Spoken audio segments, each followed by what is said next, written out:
나도 관심은 있는데 어떻게 답장해야 되지?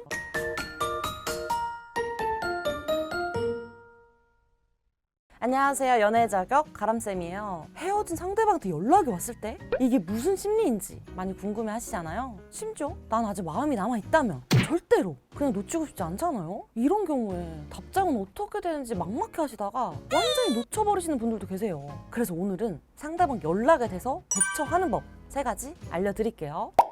우선 첫 번째, 준비하기. 아니, 상대가 연락을 할지 안 할지도 모르는데 어떻게 준비를 하냐고요. 그래서 그 모든 경우의 수를 다 준비하는 게 필요한 거죠. 더 정확히 말씀드리자면 재회할 준비를 하셔야 합니다. 상담 받으시는 분들 중에서도 아직 준비가 안 됐는데 상대방한테 먼저 연락이 오는 경우가 종종 있어요. 그런데 준비를 안 한 상태로 답장을 했다가 며칠 지나서 또 오시는 경우가 있어요. 또 오셨다는 건 다시 헤어졌다는 거죠. 일단 상대한테 연락이 오면 우리가 사귈 때랑 똑같이 연락을 주고받는 경우가 많이 있어요. 이럴 때 감정만으로 제외하게 된다면 우리의 이별 원인이 그대로 있는 이상 다시 헤어질 수밖에 없는 거고요. 그렇기 때문에 준비는 모든 경우의 수를 분석하고 미리 해놓으셔야 돼요. 이렇게 준비가 다 끝났다면 두 번째, 상대방 멘트 분석하기. 상대방도 재회를 생각하는 연락이면 너무 좋겠지만 아닐 때도 있겠죠. 나한테 화를 낸다든지 동거하고 있었는데 짐을 빼라는 식으로 단호한 통보 연락일 수도 있고요. 이런 상황이라고 하면 상대방한테 연락이 왔다고 해도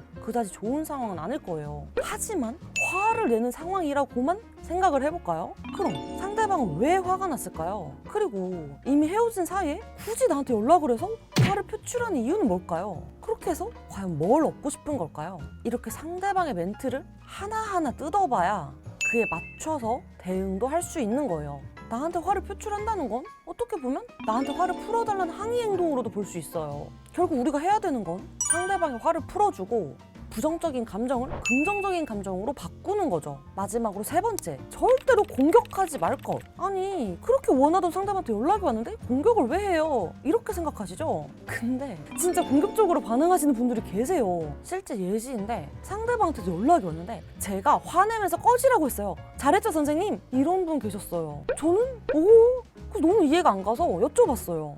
저희 지금 재회 때문에 세팅 다 했잖아요. 지금도 재회 원하시는 상태 맞죠? 라고 했더니 하지만 저도 억울하고 화가 났었는걸요? 라고 하시는 거예요. 간혹 이렇게 감정 조절에 어려움을 느껴서 공격적으로 얘기하는 분들이 계세요.